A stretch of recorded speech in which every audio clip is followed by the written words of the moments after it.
¿Cómo les va? ¿Cómo están? Bienvenidas, bienvenidos. Otra nueva entrega de esta formación de primer año en Psicología Social. Hoy para hablar de un tema fundamental para nosotros en la Psicología Social, que es la concepción de sujeto a partir de la teoría de Enrique Pillon-Rivière, esta teoría que nosotros desarrollamos, que llamamos Psicología Social. ¿Y qué es lo que ustedes vienen a aprender? Vienen a formarse desde esta disciplina. Bueno, hay varias cosas que tenemos que empezar a pensar. Lo primero es, ¿qué es un sujeto? Y después pensar cómo lo concibe la psicología social. ¿Cuál es la diferencia entre sujeto y persona o individuo? ¿No? Y cómo nos implicamos en el rol de psicólogos y psicólogas sociales a partir de esta concepción. Etimológicamente la palabra sujeto, digamos, a partir de una serie de asociaciones, viene a terminar en una significación que podríamos definirla como debajo de, ¿no? Sujeto. También podemos pensar que ese ser está sujeto a algo, ¿no? Vamos a pensar a qué en el transcurso de esta clase, pero debajo de o sujeto a podrían ser dos de los significados más interesantes que vamos a encontrar para empezar a pensar a esta persona. Para empezar a pensar a las personas, para empezar a pensar a los sujetos, para empezar a pensar desde nuestra disciplina. Me quedé pensando en esto de los orígenes, ¿no? Y los orígenes del sujeto, de cualquiera de los sujetos, inmediatamente nos remonta o nos lleva a un grupo familiar. Tenemos que pensar en esto que analizamos permanentemente, que nuestra especie, la raza humana, es una especie que nace inmadura, con cierto grado de inmadurez. Si pensamos en cualquier animal, en un potrillo que nace, en un novillo que nace, cualquier animal, ¿no? Vamos a pensar por ahí, un ejemplo más simple es el del potrillito que nace de la mamá. A las 2 o 3 horas empieza a intentar pararse después de que la mamá lo pudo asear. Empieza a pararse despacito y capaz que al día siguiente ya está corriendo y buscándole a la mamá para prenderse de la teta y tomar la teta. Y así pasa un buen tiempo de su flamante vida para empezar a cobrar fuerza. Bueno, en el sujeto no pasa eso. El sujeto, si nace, ya nace por la ayuda de externos, pero además, si a un bebé recién nacido se lo deja en cualquier lugar, ese bebé no tiene posibilidades ninguna de existencia.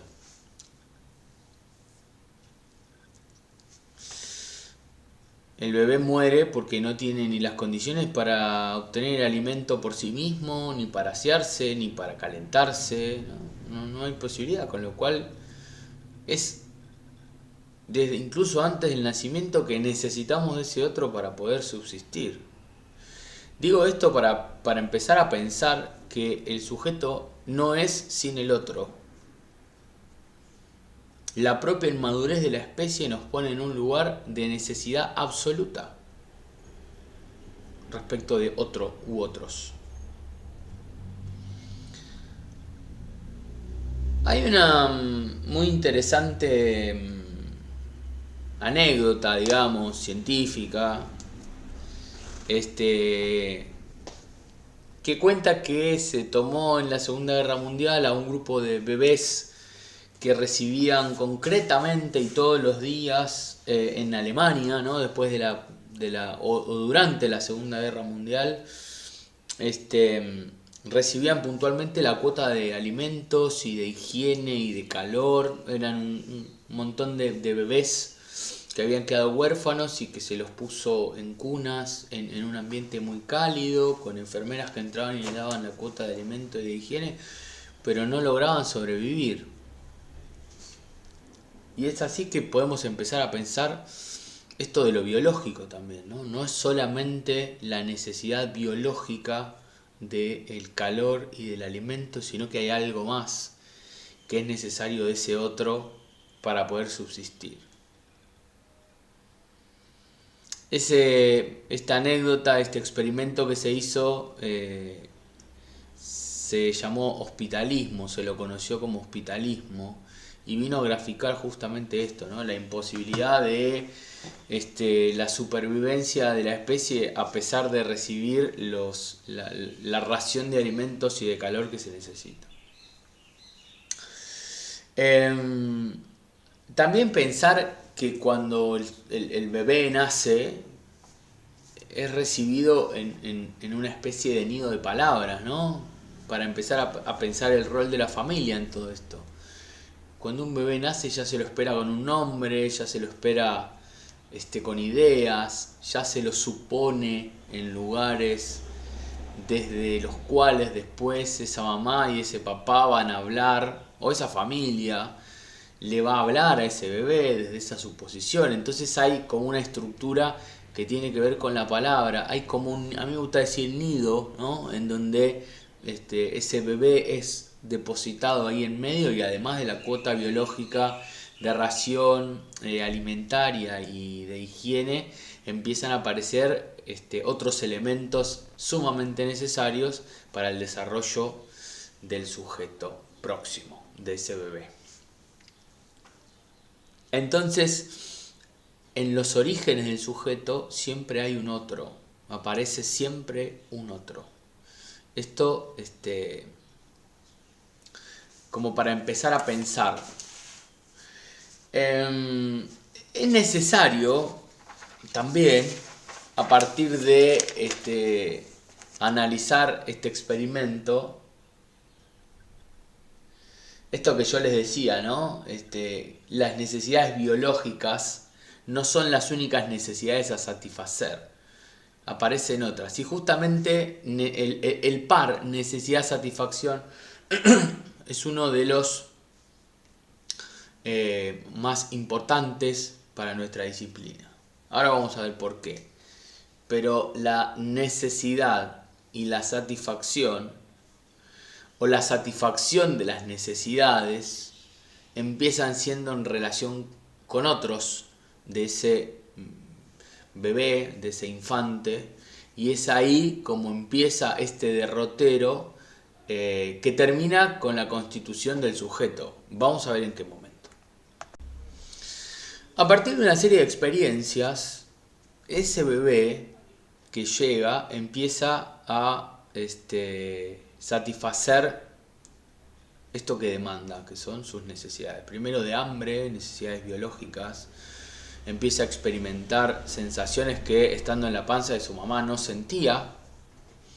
Por ejemplo, un dolor corporal, físico, que tiene que ver con el hambre justamente, y de no satisfacer esa necesidad que aparece como fundamental en la primera experiencia de vida. El llanto y todo lo que ya sabemos de los bebés cuando tienen hambre. Entonces, la primera que aparece en escena para ese bebé es ese otro primero, es su mamá, que comienza a satisfacer esas necesidades. Es en este sentido entonces que el bebé comienza a satisfacer sus necesidades. Es su mamá quien las satisface en un primer momento, luego aparece su papá, luego aparece el contexto familiar, cuando el bebé puede comenzar a hacer una identificación más allá de la mamá y de la teta de la mamá. Digamos que empiezan a aparecer otros elementos Como por ejemplo esto que decíamos, ¿no? Las redes de palabra. Pero lo interesante de esto es que el aprendizaje de este bebé, que luego va a devenir sujeto, comienza a ser marcado, digamos, a partir de la experiencia de la satisfacción de estas necesidades.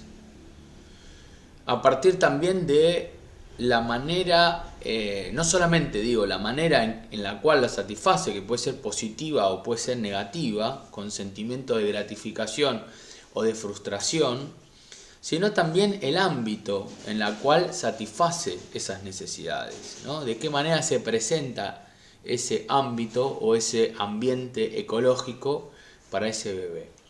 Digamos que quien luego será un sujeto va a estar determinado previamente por la satisfacción de las necesidades y el ambiente en el cual las satisfizo previamente. No es solamente la cuestión biológica de tener hambre y tomar la teta o tomar la mamadera, sino que empiezan a jugar, entran en escena todo este resto que empezamos a ver, que mucho más que ser un resto, lo que van a significar después es una parte realmente importante en lo que va a ser la constitución de este sujeto. Así, de esta manera, es como ese bebé empieza a construir su psiquismo. Empieza a desarrollarse no solamente corporalmente, sino psíquicamente. ¿Y qué es el psiquismo? ¿Qué pregunta? El psiquismo es todo lo que no es cuerpo, todo lo que no es soma. Soma es cuerpo. Bueno, todo lo que no es soma es psiquismo, es psiquis. De esa manera podemos empezar a identificar. El psiquismo se empieza a desarrollar en un bebé. En un primer momento no hay un psiquismo, sino que es un caos total el pensamiento, los pensamientos de un bebé. Hay una articulación entre tres instituciones fundamentales que son la familia, la escuela y la sociedad, las que articulan o mejor dicho, inciden concretamente en la formación del psiquismo de este bebé. Ahora vamos a ver de qué manera inciden cada una.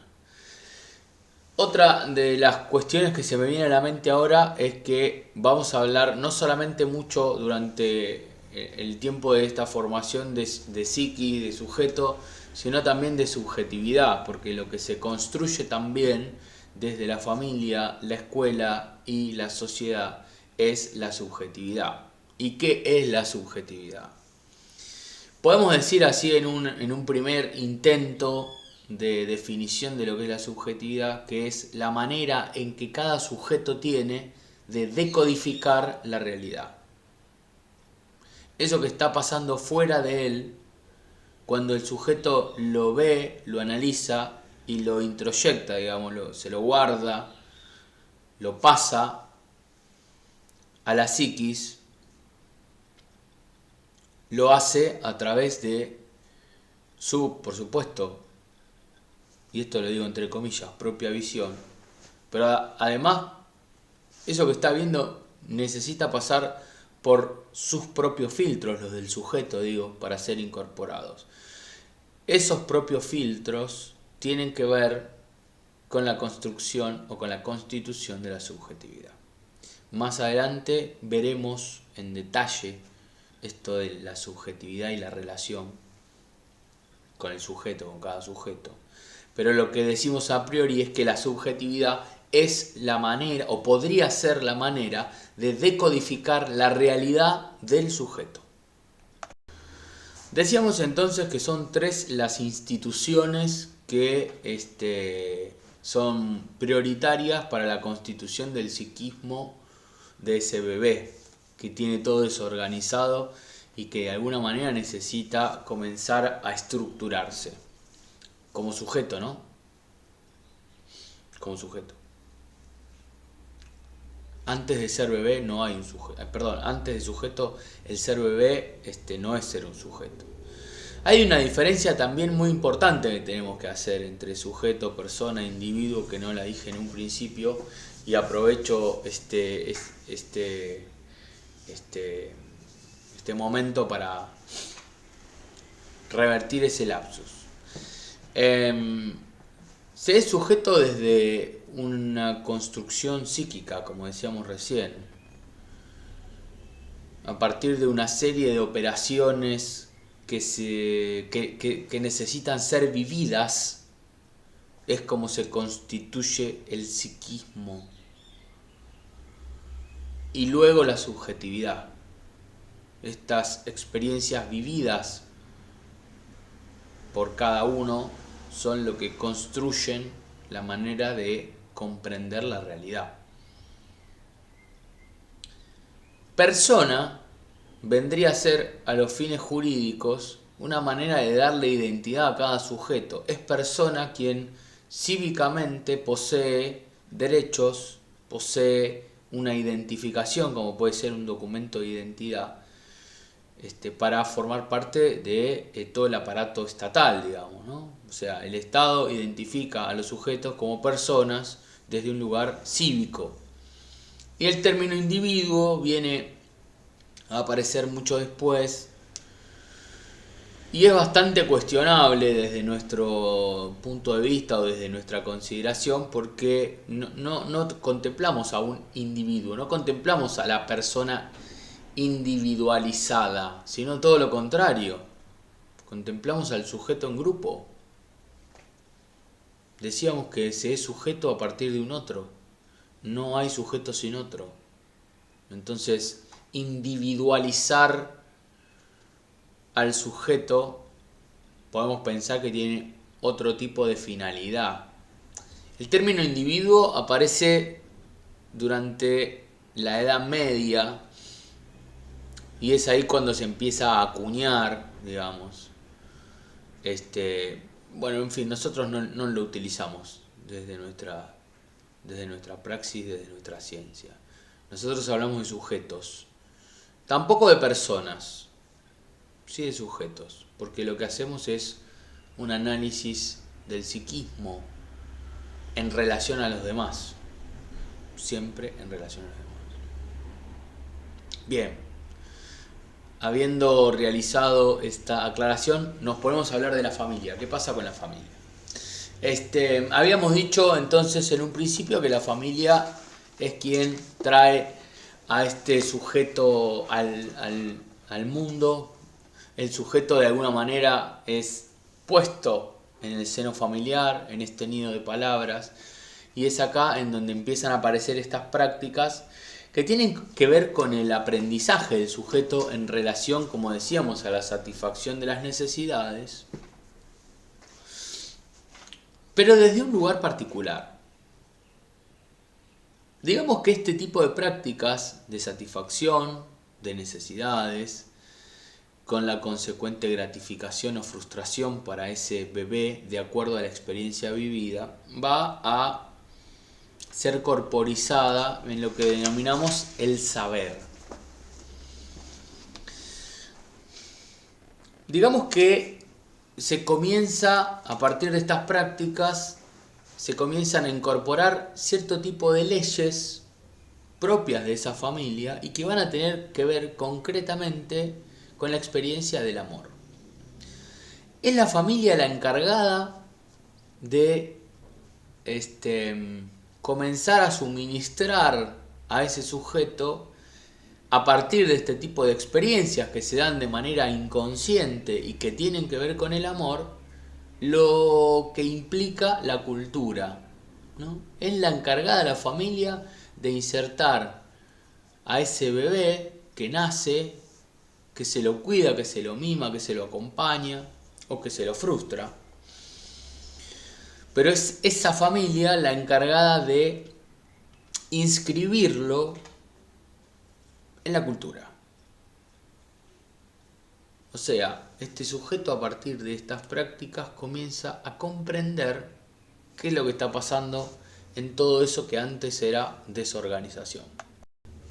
Es ese bebé, digo, a partir de ver y de transitar, de vivir estas experiencias, quien comienza con la incorporación no solamente del amor, sino de esto que llamamos reglas, y que en un primer momento tienen que ver concretamente con lo familiar. Digamos que el grupo primario, el grupo de la contención, del amor, el grupo familiar que se encarga de insertar al sujeto en la cultura, va a ser también el que comience a abrir paso para los posteriores grupos secundarios. El grupo primario es el familiar, todos los demás grupos serán los grupos secundarios, como pueden ser la escuela, que ahora vamos a hablar, la escolaridad, el club, el equipo de fútbol, el deporte, la música, ¿no? El trabajo, todos los demás grupos son secundarios. El primario, llamamos grupo primario al grupo familiar.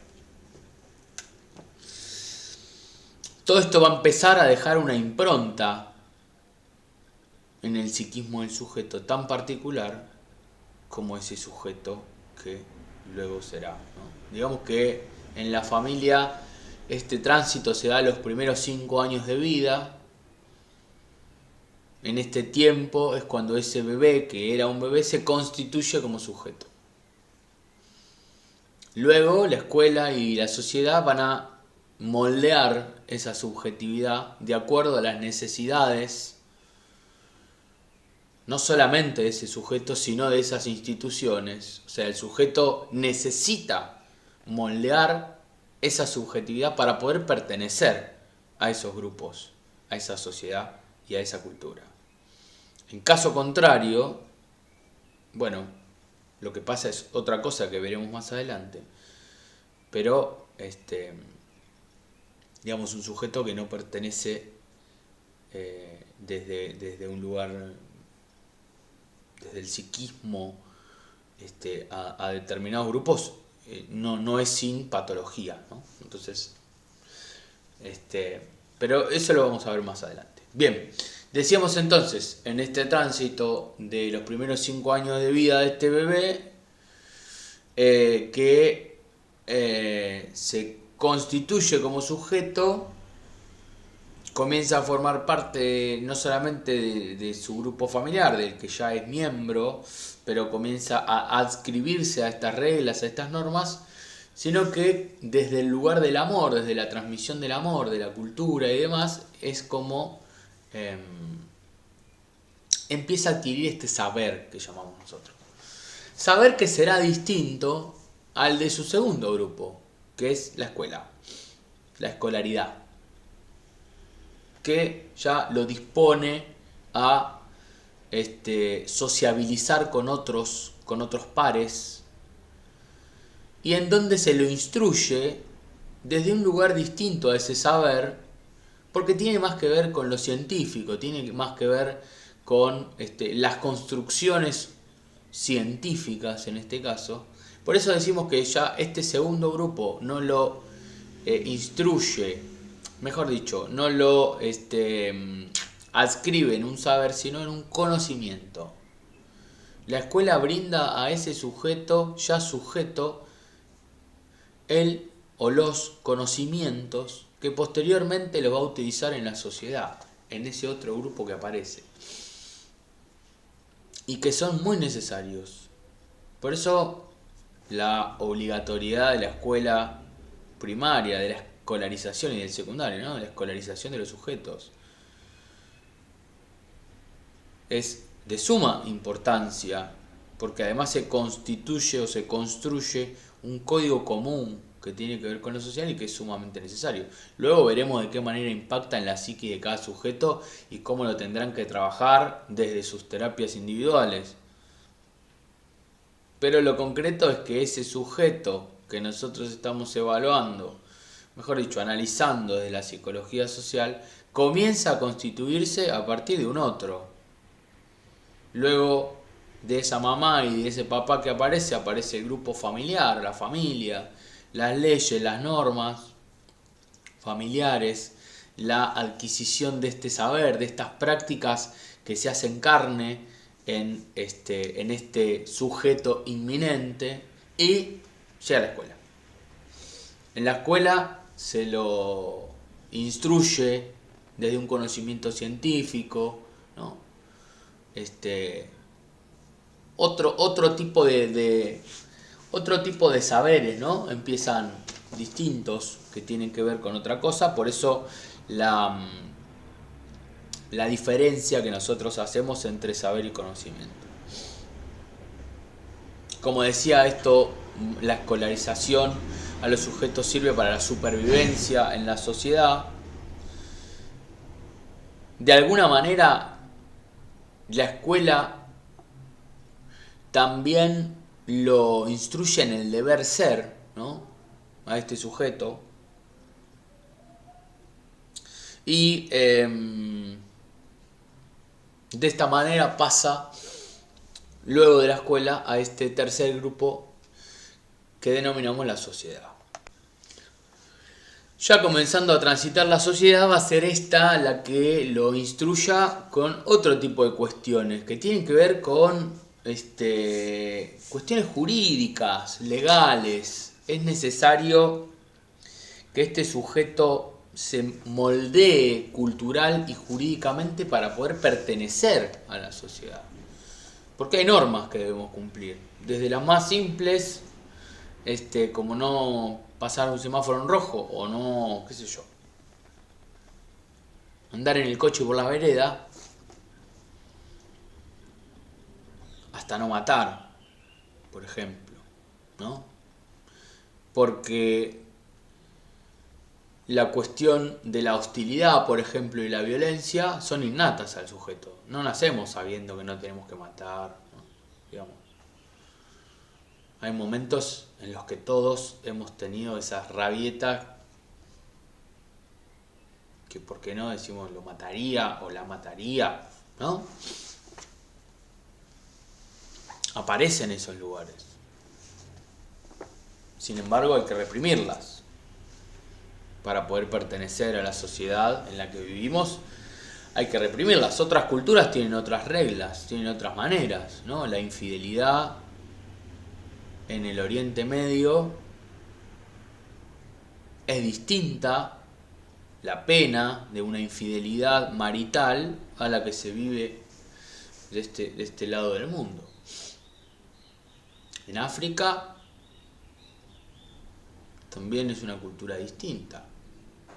Hay culturas que promueven la organización matriarcal y no patriarcal como la nuestra.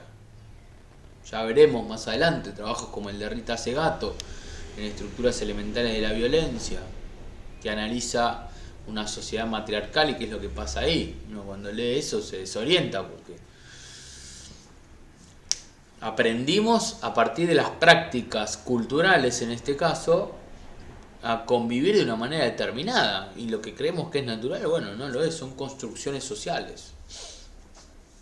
Entonces, mientras que la familia lo adscribe al sujeto en el mundo del deseo y del amor, constituye un sujeto deseante, la escuela lo hace desde el pensamiento, desde la posibilidad de reproducir el modelo científico. Bueno, la sociedad lo adscribe en las cuestiones jurídicas, en las cuestiones civiles, penales. Digamos que lo moldea desde el deber ser. Aquí la cuestión se dirime entre el ser del deseo y el deber ser de la sociedad. Digamos que para poder pertenecer a una sociedad tenemos que reprimir un montón de cosas que probablemente la haríamos desde el lugar de deseo que tenemos de hacer.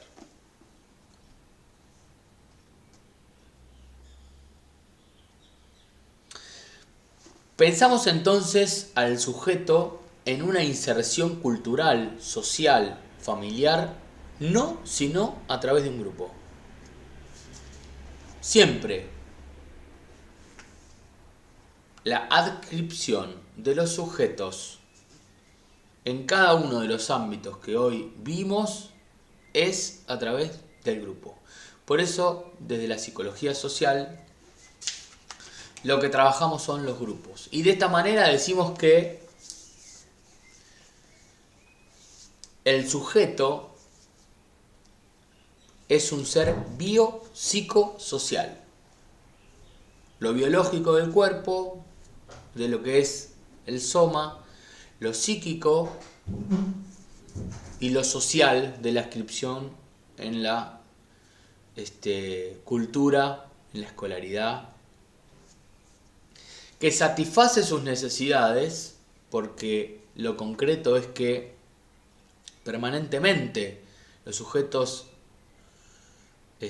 motorizan su propia existencia a partir de la satisfacción de las necesidades, que pueden ser desde las biológicas y las más básicas, como comer, por ejemplo, como saciar la sed, que es una necesidad biológica, hasta necesidades que tienen que ver con el deseo, con necesidades mucho más implicadas e intrincadas en lo social, en lo cultural, y que también son necesarias para seguir motorizando. Digamos, ustedes en esta formación en psicología social están satisfaciendo una necesidad, que es la de formarse como psicólogas o psicólogos sociales, que es una necesidad distinta a la de alimentarse, por ejemplo. Hay una diferencia entre necesidad y deseo que la vamos a desarrollar mucho más adelante, pero la necesidad de alimentarse tiene que ver con comer una ración de alimento diario. Ahora, si yo quiero comer papas fritas y no quiero comer fideos, ahí lo que está jugando es la necesidad y algo más, ¿no? Para más adelante, para pensarlo más adelante. Digamos que este ser biopsicosocial necesita satisfacer las necesidades en relación a otros sujetos siempre y en las condiciones concretas de existencia. ¿Qué son las condiciones concretas de existencia? El momento, la época, la situación histórica y la situación de cada uno de esos sujetos. De esa manera es como empezamos a pensar al sujeto de la psicología social. Un sujeto que necesita siempre satisfacer necesidades, este par necesidad y satisfacción, de acuerdo a la manera o la experiencia de esa satisfacción de necesidades, es como va a empezar a interpretar la realidad. ¿De qué manera puede interpretar la realidad que lo rodea un sujeto que cada vez que satisfizo una necesidad lo hizo desde un lugar traumático? ¿No?